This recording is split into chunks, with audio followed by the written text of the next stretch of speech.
السلام علیکم ورحمۃ اللہ وبرکاتہ. نحمده ونصلی علی رسوله الکریم. اما بعد فاعوذ باللہ من الشیطان الرجیم. بسم اللہ الرحمن الرحیم. رب اشرح لی صدری ویسر لی امری واحلل عقدۃ من لسانی یفقهوا قولی.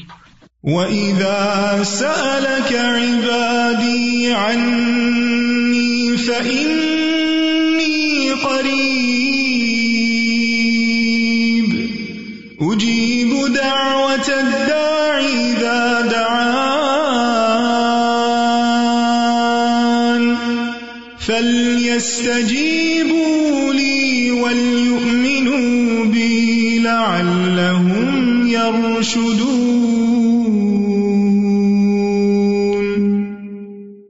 اور جب میرے بندے آپ سے میرے بارے میں سوال کریں تو کہہ دیجئے بے شک میں قریب ہوں، میں پکارنے والے کی پکار کا جواب دیتا ہوں. جب وہ مجھے پکارے تو ان کو چاہیے کہ وہ میرا حکم مانیں اور مجھ پر ایمان رکھیں تاکہ وہ ہدایت پائیں. فَاسْتَغْفِرُوهُ ثُمَّ تُوبُوا إِلَيْهِ إِنَّ رَبِّي قَرِيبٌ مُجِيبٌ. سو اس سے بخشش مانگو پھر اس کی طرف پلٹ آؤ. یقیناً میرا رب قریب ہے، قبول کرنے والا ہے، جواب دینے والا ہے. الحمد للہ الذی کفانی وآوانی وأطعمنی وسقانی والذی من علی فأفضل والذی أعطانی فأجزل. الحمد للہ علی کل حال. اللہم رب کل شیء وملیکہ وإلہ کل شیء اعوذ بک من النار.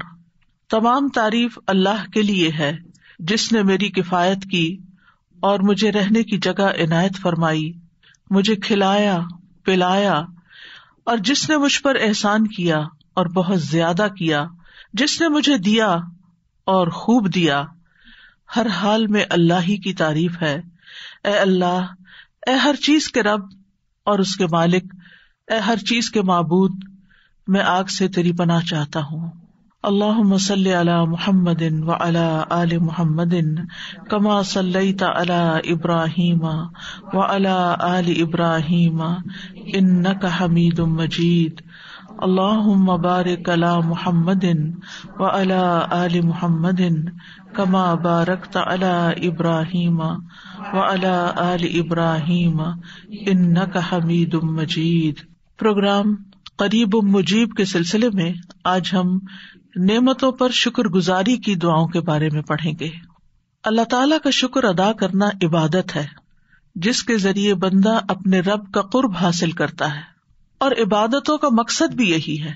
یعنی ہم نماز کیوں پڑھتے ہیں، روزہ کیوں رکھتے ہیں، حج کیوں کرتے ہیں، قرآن مجید کیوں پڑھتے ہیں؟ تاکہ ہم اپنے رب کا قرب حاصل کر سکیں، اپنے رب کو راضی کر سکیں، اپنے رب کا شکر ادا کریں. تو جو شخص اللہ کا شکر ادا نہیں کرتا وہ حقیقت میں اللہ کی عبادت نہیں کر رہا. اللہ سبحانہ وتعالیٰ ہی اس بات کا مستحق ہے کہ اس کی تعریف کی جائے، اس کا شکر ادا کیا جائے، کیونکہ اسی نے ہمیں پیدا کیا، اسی نے ہمیں رزق دیا اور ہمیں طرح طرح کی نعمتیں عطا کی. وما بکم من نعمت فمن اللہ. اور تمہارے پاس جو بھی کوئی نعمت ہے وہ اللہ کی طرف سے ہے. تو ہر حال میں اللہ کی تعریف ہے، خوشحالی میں بھی اور تنگی میں بھی، آسانی میں بھی اور سختی میں بھی، ہر حال میں، صحت میں بھی اور بیماری میں بھی، ہر جگہ پر، اپنے گھر میں بھی اور گھر سے باہر بھی، ہر زمانے میں، ہمارے گزرے ہوئے زمانے میں بھی، حال میں بھی اور مستقبل میں. سب سے زیادہ تعریف اللہ ہی کی ہے، اس لیے کہ سب سے زیادہ احسانات اسی کے ہیں. جتنا اس نے ہمیں عطا کیا ہے، نوازا ہے، اتنا ہم پر کسی کا بھی احسان نہیں ہے. وَآتَاكُم مِّن كُلِّ مَا سَأَلْتُمُوهُ وَإِن تَعُدُّوا نِعْمَتَ اللَّهِ لَا تُحْصُوهَا. اور اس نے تمہیں ہر اس چیز میں سے دیا جو تم نے اس سے مانگی، اور اگر تم اللہ کی نعمت کو شمار کرنا چاہو شمار نہیں کر سکتے. ان الانسان لظلوم کفار، بلا شبہ انسان بڑا ظالم، بڑا ہی ناشکرا ہے. تو اللہ کے بندے دو طرح کے ہیں، ایک وہ جو اس کا شکر ادا کرتے ہیں، شکر گزار ہیں، اور دوسرے وہ جو ناشکرے ہیں. اللہ سبحانہ تعالیٰ کے نزدیک شکر پسندیدہ ہے اور ناشکرا پن قابل نفرت چیز ہے، سخت ناپسندیدہ. شکر گزار بندے اللہ کے محبوب ہیں اور ناشکرے بندے اللہ کے مبغوض ہیں. اس سلسلے میں ہم سب سے پہلے قرآنی دعا پر غور کریں گے، اور وہ ہے حضرت سلیمان علیہ السلام کی دعا. سورۃ النمل میں اللہ تعالیٰ ارشاد فرماتے ہیں فتبسم ضاحكا من قولها وقال رب أوزعني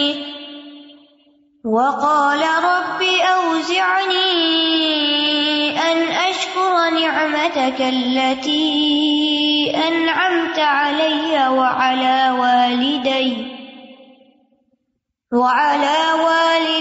وأن أعمل صالحا ترضاه وأدخلني برحمتك في عبادك الصالحين. تو اس کی بات سے وہ ہنستے ہوئے مسکرا دیا اور کہنے لگا، اے میرے رب، مجھے توفیق دے کہ میں تیری ان نعمتوں کا شکر ادا کروں جو تو نے مجھ پر اور میرے والدین پر انعام کی ہیں، اور یہ کہ میں وہ نیک عمل کروں جس سے تو راضی ہو جائے، اور مجھے اپنی رحمت کے ساتھ نیک بندوں میں شامل کر لے. آمین. اس آیت میں سلیمان علیہ السلام کی خصوصی فضیلت کا ذکر کیا گیا ہے، جس میں وہ پوری تاریخ انسانی میں بالکل منفرد ہیں کہ ان کی حکمرانی صرف انسانوں پر نہیں تھی بلکہ جنات، حیوانات، پرندے، حتیٰ کہ ہوا تک ان کی تابع فرمان تھی. ایک بار سلیمان علیہ السلام جنوں، انسانوں اور پرندوں پر مشتمل ایک لشکر لے کر ایک منظم فوج کے ساتھ روانہ ہوئے. راستے میں ان کا گزر ایک ایسی وادی پر ہوا جس میں چیونٹیاں رہتی تھی. تو ایک چیونٹی نے، جو چیونٹیوں کی سردار تھی، اس نے تمام چیونٹیوں کو مخاطب کر کے کہا، اے چیونٹیوں، دیکھو سلیمان اور اس کا لاؤ لشکر تمہارے سروں پہ پہنچ رہا ہے، لہذا جلد از جلد اپنے بلوں میں گھس جاؤ، ایسا نہ ہو کہ تم ان کے پاؤں کے نیچے پس جاؤ. تو سلیمان علیہ السلام چیونٹی کی اس بات پر ہنس پڑے، کیونکہ وہ چیونٹی کی صورتحال کو سمجھ چکی تھی کہ کیا ہونے والا ہے، اور چیونٹیوں کی احتیاط کی طرف رہنمائی اسی لیے وہ کر رہی تھی چیونٹی، تاکہ وہ اپنے آپ کو بچا سکیں. تو اس کی اپنی قوم کے ساتھ خیر خواہی، اس چیز نے بھی سلیمان علیہ السلام کو خوش کر دیا. تو وہ فتبسم ضاحکا، مسکراتے ہوئے ہنس پڑے، یعنی بہت ہی خوش ہو گئے، اور اللہ سبحانہ تعالیٰ کی نعمت کو محسوس کرنے لگے کہ کس طرح اللہ تعالیٰ نے ان کو ان کی زبان سجھا دی، ان کی آواز سنا دی.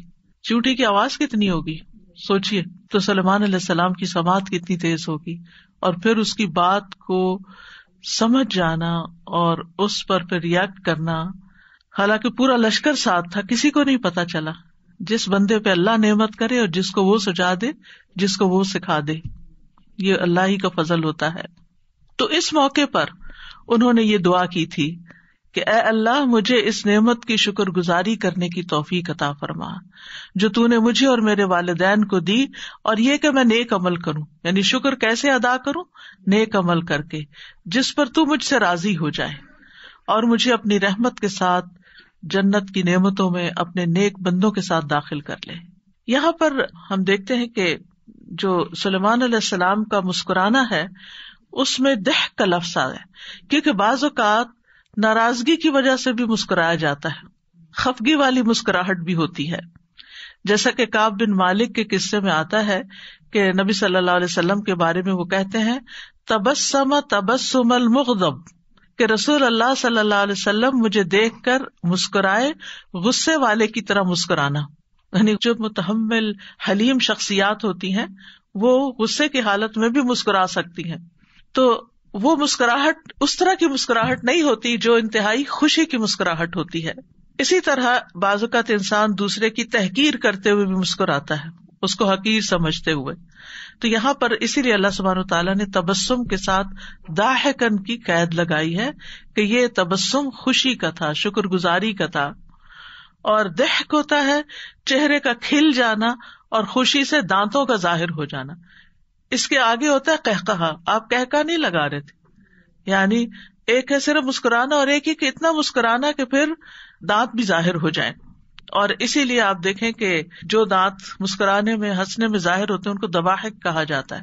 تو سلیمان علیہ السلام ایک طرف تو چیونٹی کی دانش مندی پہ مسکرا رہے تھے, اس کی خیر خائی پہ مسکرا رہے تھے. دوسری وجہ یہ کہ اپنی نیک نامی اور شہرت کی وجہ سے کہ چیونٹیاں تک جانتی تھی کہ سلیمان علیہ السلام ایک عادل بادشاہ ہیں. وہ جان بوجھ کر کسی پر زیادتی نہیں کرتے. ہاں ان کو پتا نہیں چلے گا تو اور بات ہے, پھر وہ تمہیں انجانے میں لتاڑ جائیں گے. اتنی حیرت ہوتی ہے کہ ہم سمجھتے ہیں کہ یہ چیونٹی ایک حقیر مخلوق ہے. جب کسی چیز کو چھوٹا بتانا ہوتا ہے نا تو ہم چیونٹی سے تشبیہ دیتے ہیں. چیونٹیوں میں بھی اللہ نے کتنی عقل سمجھ رکھی ہے, اور وہ دنیا میں ہونے والے ادھر ادھر کے جو اپنے آس پاس کے حالات ہیں ان سے واقف ہوتی ہیں کہ کیا ہو رہا ہے. وہ بھی بندوں پر پھر گواہ ہوں گی. یعنی بعض اوقات ہم چیونٹیوں کی موجودگی میں کچھ کام کر رہے ہوتے ہیں اور ہم کبھی بھی نہیں یہ سوچتے کہ یہ بھی ہمارے خلاف یا ہمارے حق میں گواہی دے سکتی. یہ تو آپ کو معلوم ہی ہے کہ جو شخص علم کی طلب رکھتا ہے, علم حاصل کرتا ہے, اس کے لیے چیونٹیاں دعائیں کرتی ہیں.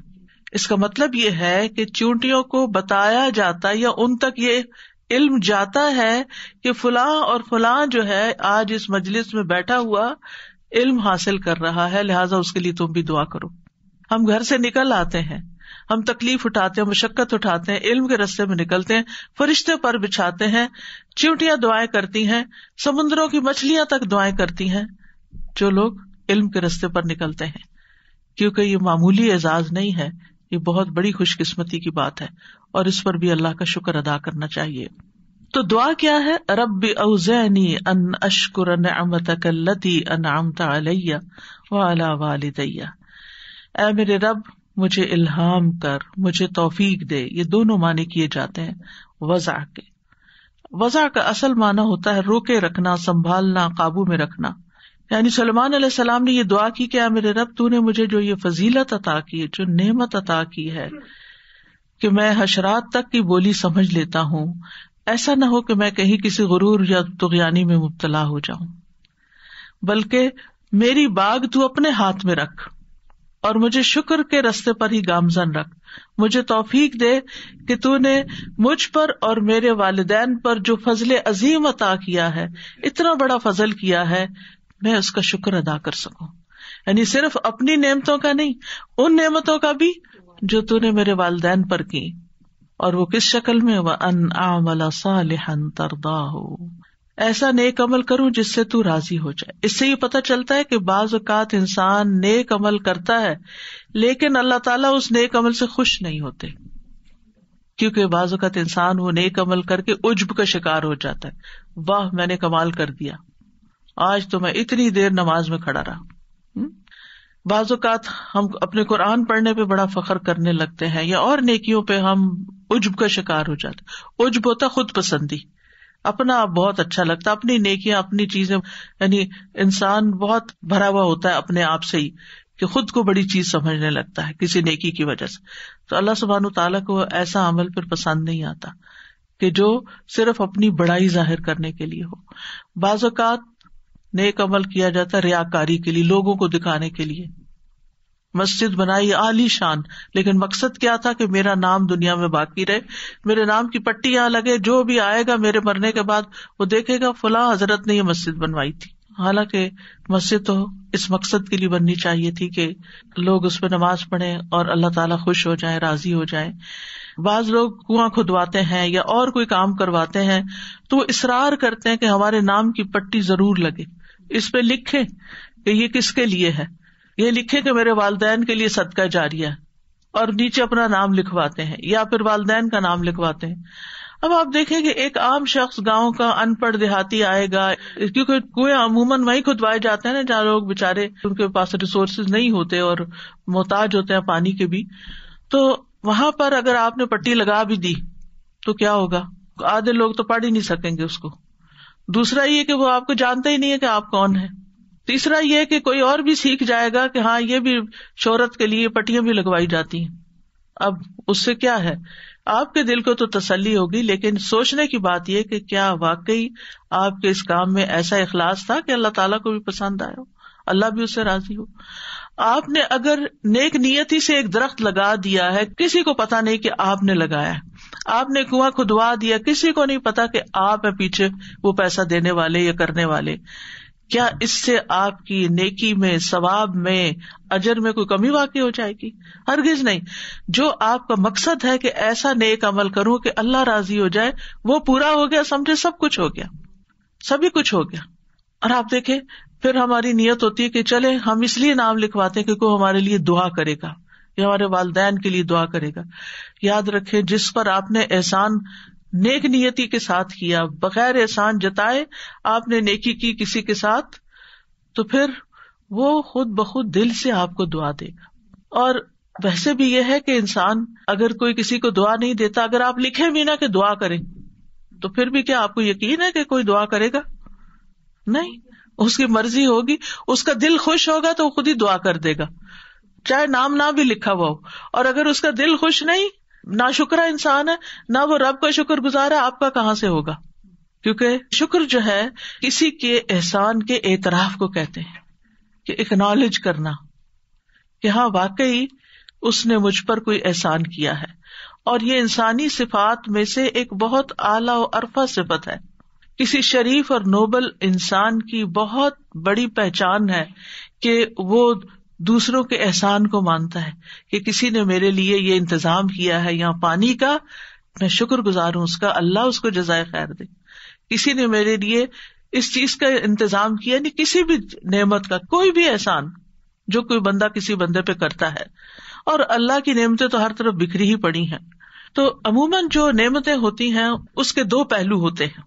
ایک پہلو ہوتا ہے کہ اس کا تعلق اللہ سبحانہ تعالیٰ سے, یعنی وہ نعمت اللہ نے آپ کو دی, تو کوئی ایسی نعمت نہیں, ما بکم من نعمت فمن اللہ, کوئی نعمت ایسی نہیں جو اللہ کی طرف سے نہ ہو.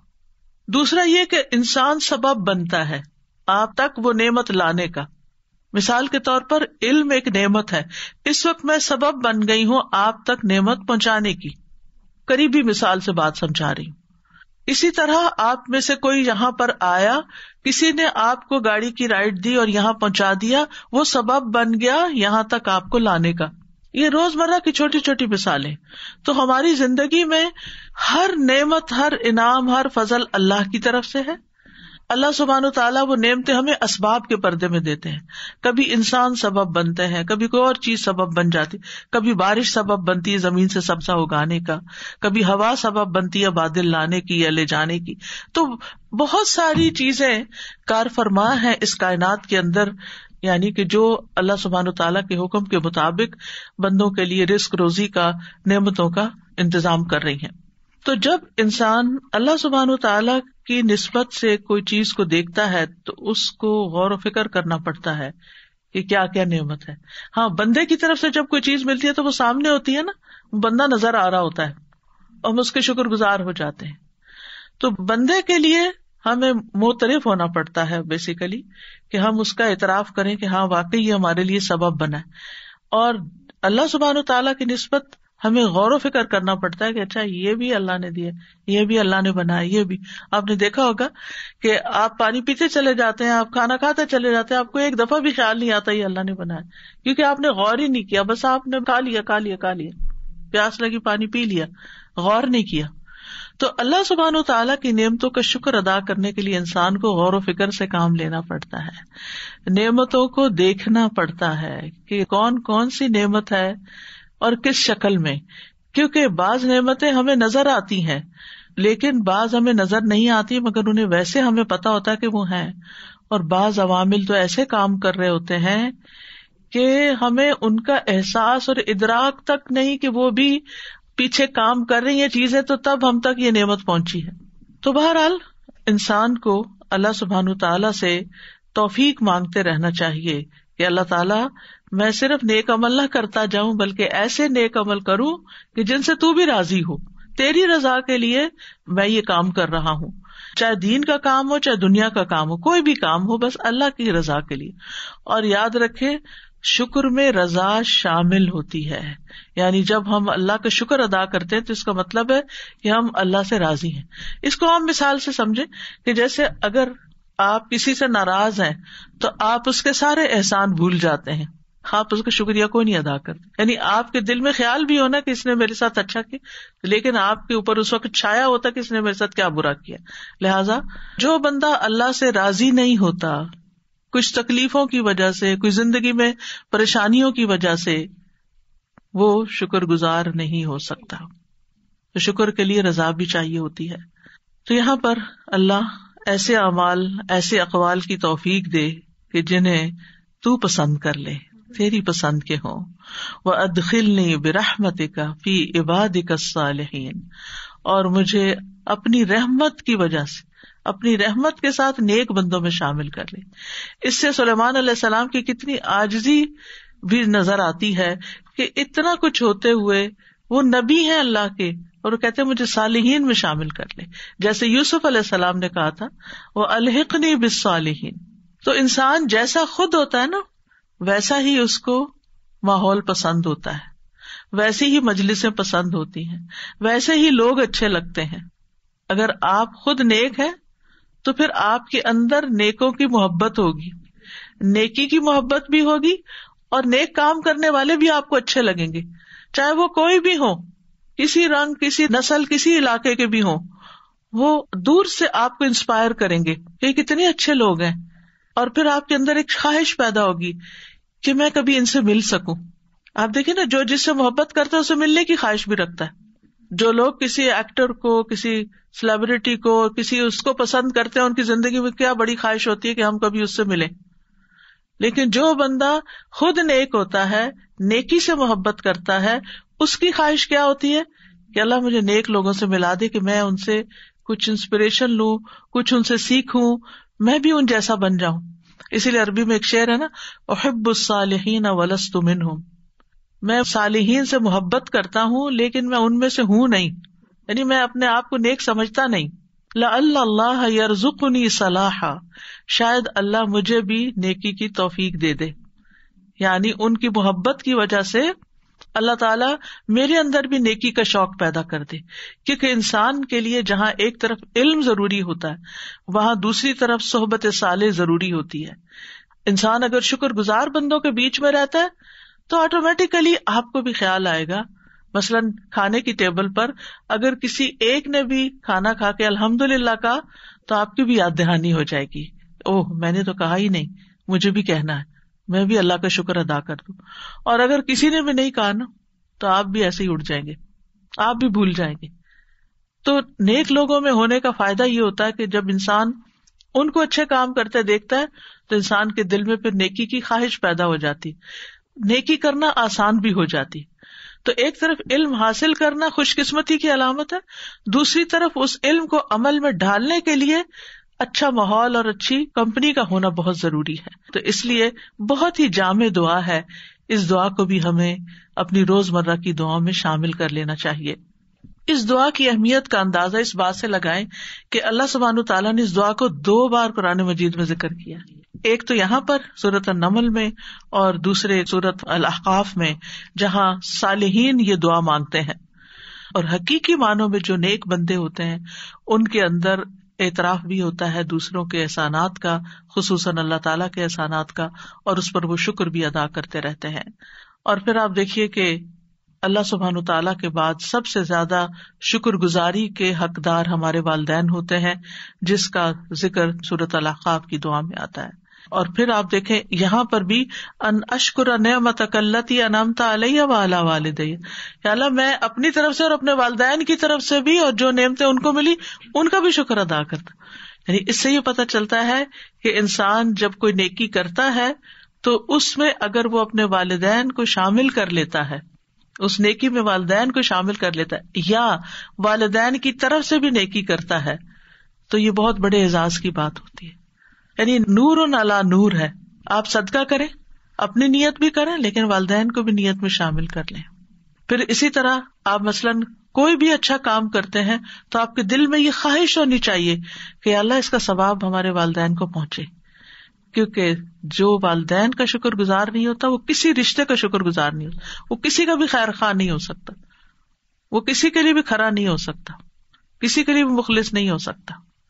تو اس لیے اگر مثلاً آپ اپنے ہسبینڈ کو دیکھتے ہیں کہ وہ اپنے والدین کے حقوق ادا نہیں کرتے اور ساری توجہ آپ پر یا آپ کے بچوں پر کرتے ہیں اور آپ سمجھتے ہیں آپ بڑے خوش قسمت ہیں، تو یاد رکھیے یہ خوش قسمتی کی علامت نہیں ہے. اگر وہ دھیان نہیں کرتے تو ایک اچھی بیوی ہونے کی حیثیت سے آپ کو توجہ دلانی چاہیے. مثلاً رمضان کا مہینہ ہے، آپ اپنے ہسبینڈ کو توجہ دلائیں کہ آپ اپنے والدین کے لیے کچھ کریں اس مہینے میں. یعنی ویسے تو ہر مہینے ہی کرنا چاہیے، ہر روز ہی کرنا چاہیے، لیکن خصوصاً رمضان میں ہمارے صدقات بڑھ جاتے ہیں، ہماری دعائیں بڑھ جاتی ہیں، ہماری نیکیاں بڑھ جاتی ہیں. تو ان نیکیوں میں ان کو بھی ساتھ شریک کرنا چاہیے، ان کی طرف بھی دھیان رکھنا چاہیے، جو زندہ ہوں، جو فوت ہو چکے ہوں. اور پھر یہ ہے کہ جو بھی نیکی کریں خالص اللہ کی خاطر کریں، کیونکہ اللہ تعالیٰ صرف اس عمل سے ہی راضی ہوتا ہے جو اس کے لیے کیا جاتا ہے. جس میں ہم کسی اور کو شریک کر لیتے ہیں پھر وہ عمل اللہ تعالیٰ کے لیے ناپسندیدہ ہو جاتا ہے، کیونکہ ملاوٹ والا ہو جاتا ہے. آپ اپنے لیے کون سی ملاوٹ والی چیز پسند کریں گے؟ محبت میں ملاوٹ پسند کریں گے یا پھر کسی کھانے میں ملاوٹ پسند کریں گے یا کسی اور چیز میں؟ کسی بھی چیز میں نہیں، خالص، آرگینک، ہولسم. تو اللہ سبحانہ وتعالیٰ کے ساتھ جب معاملہ ہو تو وہ بھی خالص ہی ہونا چاہیے، اس میں کسی قسم کی کوئی ملاوٹ نہیں ہونی چاہیے. بس صرف جو نیکی ہے وہ اللہ کی رضا کے لیے ہے.